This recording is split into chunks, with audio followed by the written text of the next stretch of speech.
Kumusta mga guys? Welcome back sa ating YouTube channel, Palop Noises. So, ngayong araw, another update naman tayo about po politika ng ating bansa. So, ang video to is mula na naman kay Tatak Trending News. So, yan yung panoorin natin. Bibigyan natin to ng reaction na din. Kaya na rin din bahalang kumusga. So, ang video to, meron siyang pamagat na kakapasok lang Marcoleta yari dakip sa Senado, sipak. So may karugtong pa yung pamagat na yan. So hindi natin na makita kasi dinownload ko lang kasi ito kasi wala ng signal dito. Gaw nga nung bagyong tapos kapag mamalas-malasin baka mawala na naman yung kuryente natin this coming bagyong Owan So wag naman sana. And then yan, ipag-pray din natin yung mga kababayan natin dun sa Luzon area. And then sa Mindanao, sa Visayas din na parang galing lang din sa Tino So ipagdasal natin ng lahat na sanay malampasan nila tong dilubyong to. And then that's it. So again, Tatak Trending News. And then yun, kung trip nyo ng mga ganitong reaction video may kasama kayo manood, huwag nyo na rin kalimutan suportahan yung YouTube channel natin. Palaminayin sa mga kanoy, hindi natin ito patatagalin pa, simulan na natin baka agawin pa ng China. Start. Trending maligayang pagbabalik sa aking YouTube channel. Ito ang latest update ngayon. Grabe Senator Ping Lacson tumstigaw na, harapang pinangalanan ng senador. Arestuhin na sa Senado, kulong si Marcoleta, ayon sa nakalap nating impormasyon. Nahul ni Senator Ping Lacson si Marcoleta sa CCTV. Matapos diwamano siyang nagtago at namiki sa testimony ni Goteza, buking na nakikipagsabuatan sa testigo. Grabe Senator Ping Lacson tumstigaw na, harapang pinangalanan ng senador. Natawa din ako sa part na yan kasi parang yun nga pinapalabas ni Marcoleta na iniispiyahan siya ni Lacson. But yun nga, but if ever totoo tong mga to, grabe sobrang bilis lang na ng career ni Marcoleta if ever totoo to, sobrang bilis niyang nabutasan legit. Si Robin Padilla, ewan ko kung may nabutas na ba sa kanya na mga big times talaga. Yung mga butas lang naman kay Robin Padilla ngayon kasi is parang ing-ing siya, di ba? Parang ing-ing siya sa Senado. Pero yung mga criminal, I think wala pa naman. Di ba? Unlike kay Bato Bongo na sobrang bibigat din kasi talaga yung sa kanila. So, kay Marcoleta, speaking of Goteza, if ever true na fake tong, di ba? Yung Goteza thing is, wala, I think, talaga, madadali talaga si Marcoleta dyan para. Si Marcoleta, narito at panuunin ng matinding revelasyon. Durog si Marcoleta kay Lacson sa CCTV issue. Ano ba yung CCTV issue na yan? Ang CCTV issue na yan, tungkol yan doon mga kabunyog sa kay Goteza, ay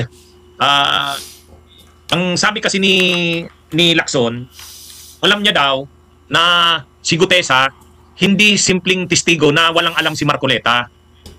Malalim ang involvement ni Marcoleta kay Goteza, sabi ni Lacson. At ang patunay niya dyan, yung CCTV ng Senado, nakita doon na pagdating ni Goteza nung September 25, nung panahong magti-testify ito ay sinalubong pa ng staff ni Marcoleta at dinala sa opisina mismo ni Marcoleta. Tumagal doon ng mga 30 minutos, 30 minutes doon sa opisina ni Marcoleta. So hindi, kumbaga, itong si Goteza ay kinu-coach, tinuturuan. Hindi ito witness na parang kung ano talaga yung alam niya, yun yung sinasabi. Parang ang point ni... Diba? Tapos yung linyahan ba nila parang nadala daw sa kinakabahan. So yung kaba na yan, dalawa lang yan. It's either kinakabahan siya na magwi-witness siya or kinakabahan siya na baka mabuko siya. Diba?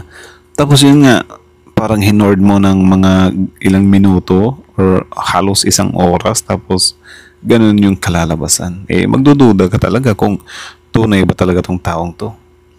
Diba? Sabayan pa nung fake na pero mayari. Ni Senador Ping Lacson, aktibo ang engagement ni Marcoleta kay Goteza.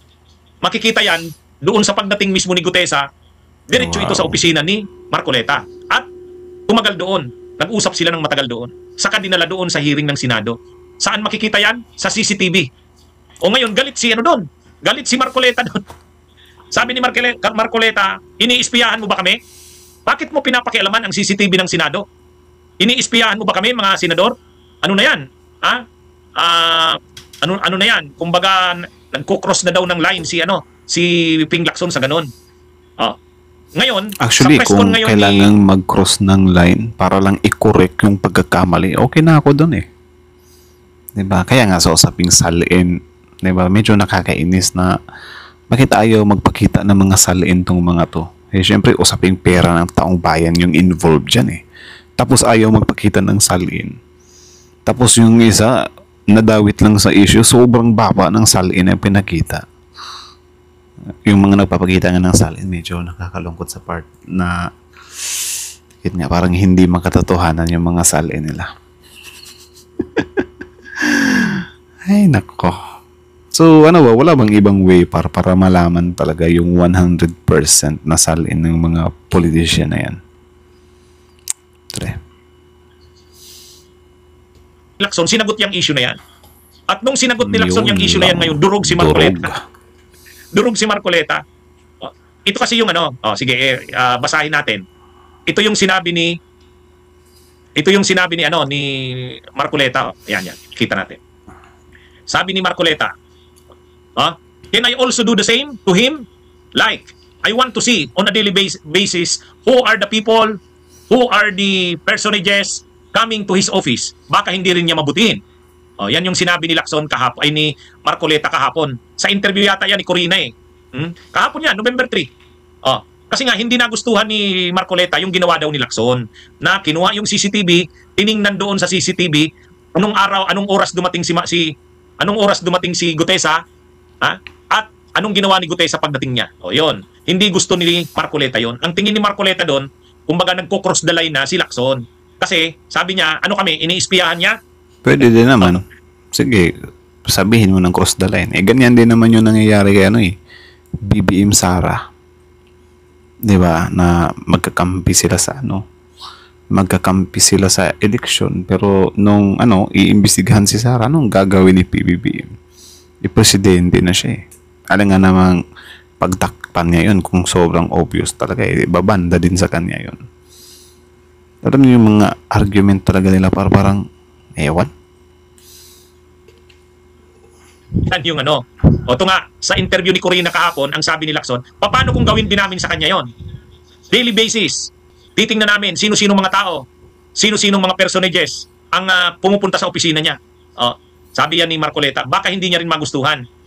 Ngayon, ang sagot ni Lacson ngayon, sabi ni Lacson, bibigyan ko siya ng logbook. Kung gusto niya, everyday, kung sino yung pumupunta sa office ko. Public office ito eh. Huwag tayong maging onion skin. CCTV yan eh. Tama naman. Yan yung press ko ni Lacson ngayon. Parang talaga. Durog na durog talaga, may logbook dito. Sige, review mo yung CCTV. Paano kung sa kanya ko gawin yan? Grabe yung rebuttal ni Lacson. May logbook pa dito para hindi ka na mahirapan. Pero yun nga kung wala ka namang itinatago, di ba? Why not? Tsaka I think yung ginagawa naman ni Lacson, hindi naman ikaw yung sinusundan ni Lacson eh, kasi senador ka eh. Di ba? Ang sinusundan ni Lacson, yung si Gutesa. Ay nako.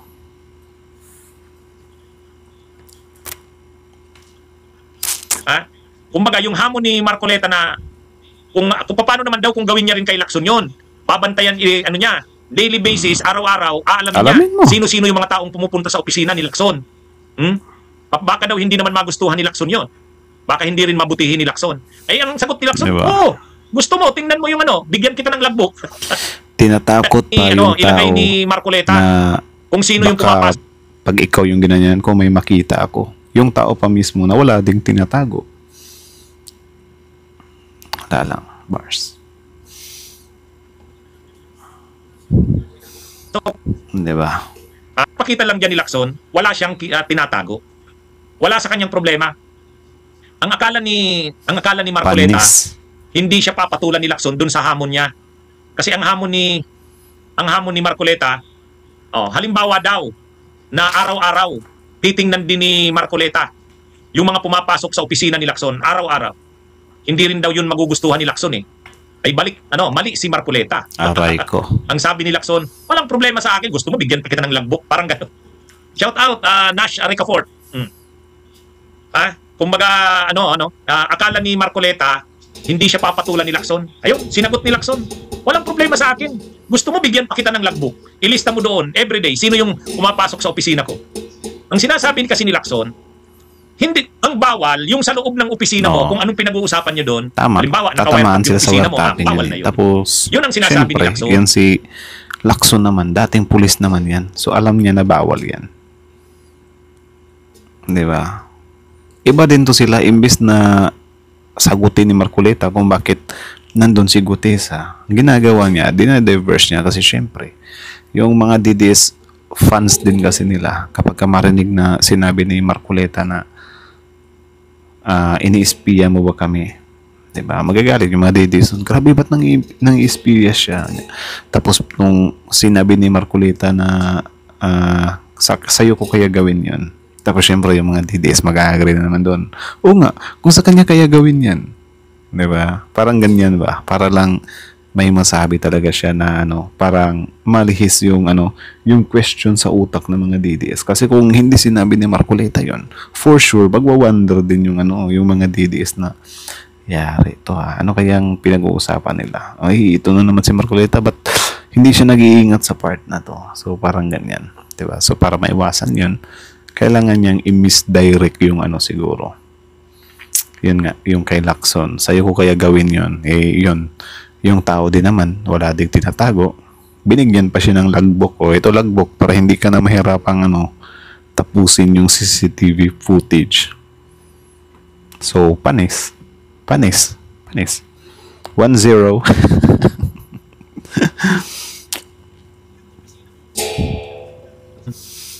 Sabi ni Lacson, Tama. kung yung opisina mo, tinatap na ang mga usapan doon, yun ang hindi na pwede.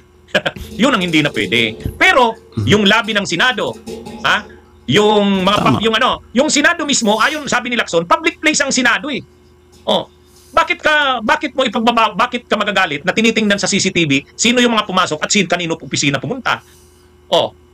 Kung sa opisina mo mismo, sa loob ng opisina mo, yun ang bawal.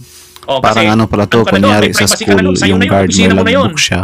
Pero yung Tapos panonoorin ng tao or ng management yung logbook ng guard or sasabihin ng guard, ba't mo tinitingnan yung logbook ko? Kakasuhan kita. Sa'yo ko kaya gawin yan. Ganyan siguro, So parang hindi siya magme-make sense kung ganon. Diba? Pero syempre, nakakainis din naman talaga sa part na yon, especially kung gugulatin ka, diba? Or yun nga, baka may something na makita sa part na yan. Maiinis ka talaga. For example lang naman to, ako siguro, if ever may tinatago ako, tapos yung CCTV may biglang mag-review, di ba? Tapos makita yon, maiinis talaga ako doon. Kasi ba't mo pinapakialaman yung CCTV na yan? Parang I think yan yung pinaka-primary reaction. Di ba? Pero yun nga, nagiging mukhang iyakin kasi, and then, naghamon pa kasi. Nung naghamon, naribat naman. Ito may logbook. Ay. pumapasok sa Senado, saan pumupuntang opisina, sino, anong oras pumasok, anong oras dumating. Ang sabi ni Ping Lacson, Aray ko. walang problema doon. Public place ang Senado. Bakit ba masyado siyang onion-skinned? Actually, yun din ang issue ko kay Marcoleta nung nag-attend ako sa hearing ng Kamara.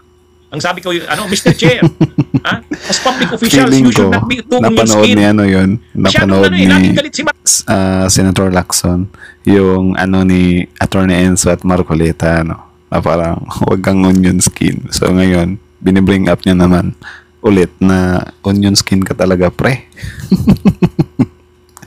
Di nga tumubra doon sa yung sa journalist or anchor ng Abante.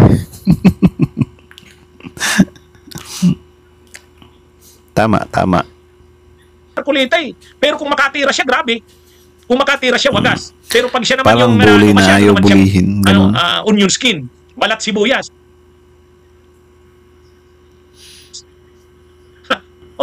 Diba? Tama naman si Lacson eh. Public place naman ang Senado. Yung CCTV tiningnan niya, CCTV ng lobby, CCTV ng gallery, CCTV ng entrance. Wala, hindi naman bawal 'yun. Natingnan 'yun. Kaya lang ang pinupunto dito ni Lacson, bakit matakot na takot ka? Yun lang naman masyado ka ng eh. Kaya ang sabi ni Lacson, wag masyadong onion skin. CCTV lang 'yun. Kaya yan mga kabunyog, kaya yung title ng topic natin ngayon, Yung ginawa kong title ng topic natin ngayon. Durog si Marcoleta. Masyado nang pinapalaki. Paulit-ulit na yan si Marcoleta ng issue na yan ng CCTV. So interview niya sa kanya kahapon, yan, inulit niya na naman. Kaya nga, ang sabi niya, sabi ni Marcoleta, paano kung subaybayan ko rin ang mga pumapasok sa opisina niya? Daily basis, titingnan ko sinong mga pumupunta sa opisina niya. Magugustuhan niya rin kaya yun. Actually, hindi magugustuhan ni Lacson yun. Pero gusto mo bigyan pa kita wala ng siyang lambok. paki doon. Gawin mo. Bahala ka sa buhay mo. Diba?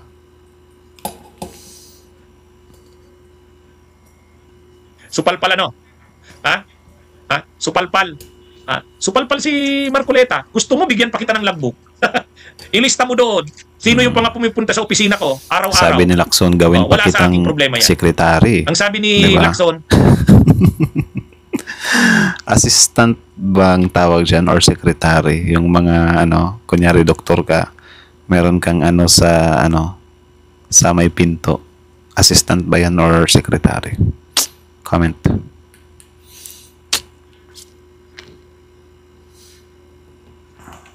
wala namang pumupunta sa aking kontraktor. Wala naman pumupunta sa akin na kung anong mga illegal diyan. Wala. Kaya hindi ako natatakot. Tama.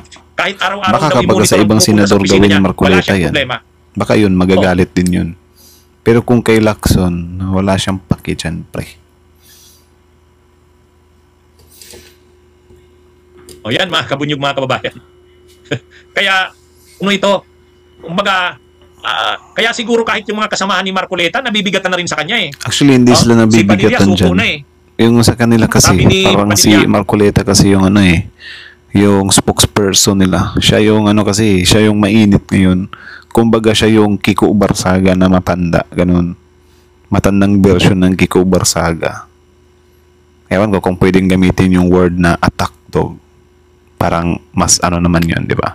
Pero parang siya yung ganyan ba? Siya yung face ng DDS Black. Di ba? So, malaki yung tiwala nila dyan. Kaya nga, sometimes din, medyo umaano na din si Marcoleta kasi parang grabe yung gasolina niya, ganun. Di ba? Especially yung mga DDS kasi, siya binibigyan siya ng 5-star rating. Ganun. Siyempre, di ka ba gaganahan ng ganyan? Bibigyan ka ng 5-star rating.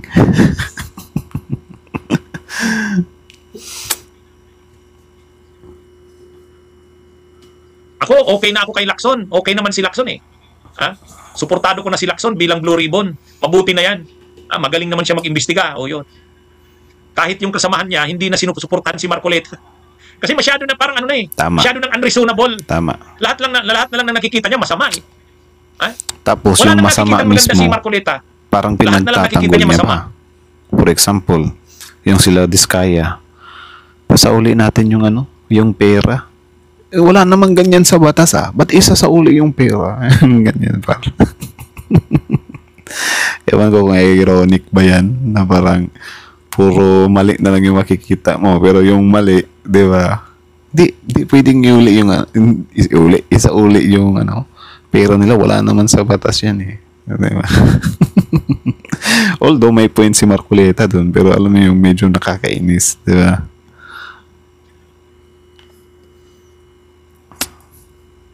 Siya na lang ang magaling. Di ba, mga kabunyog, mga kababayan? Sabi ni may superiority complex, sabi ni Yuknob. Hindi, yun na nga.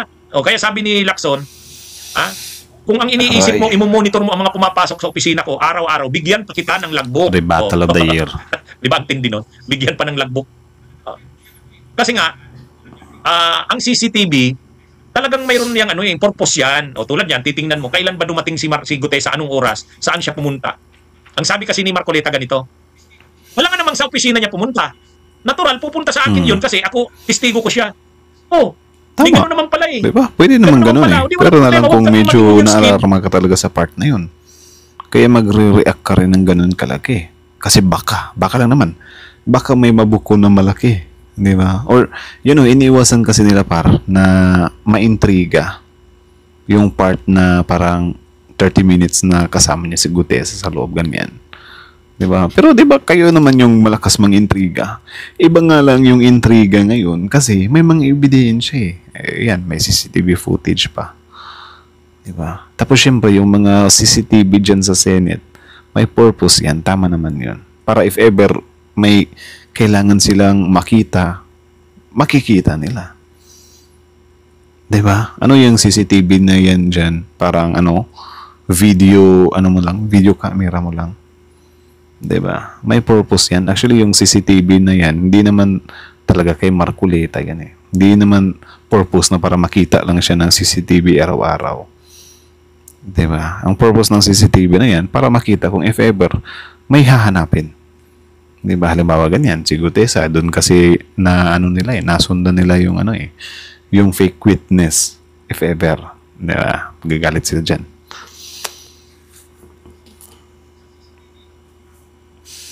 Ang sinasabi lang naman ni Lacson, sa CCTV makikita na dumating si Gutesa ganitong oras, sinalubong ng staff ni Marcoleta. Pagkatapos, dumiretso na sa opisina ni Marcoleta. Mga ilang minuto doon. O yun.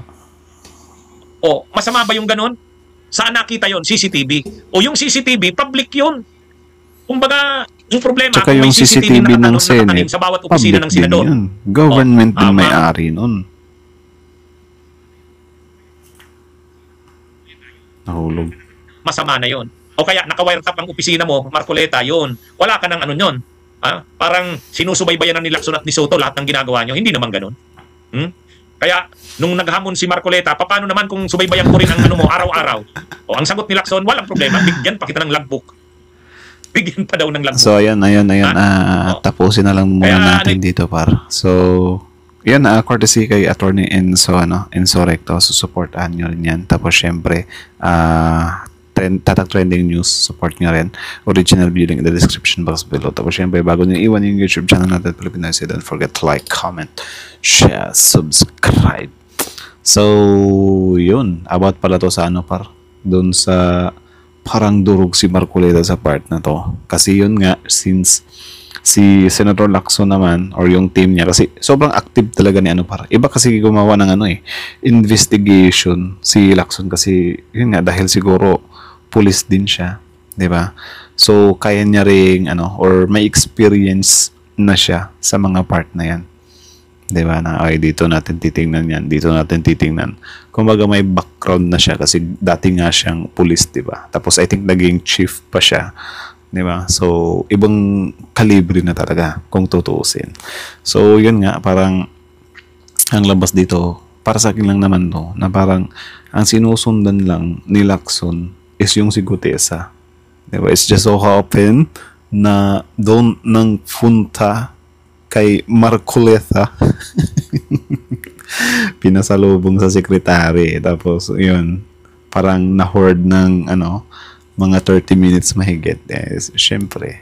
Pero, tama naman, di ba? Sinabi naman ni Attorney Enzo, di ba, na ipaliwanag mo. Syempre, witness ko siya. Di ba?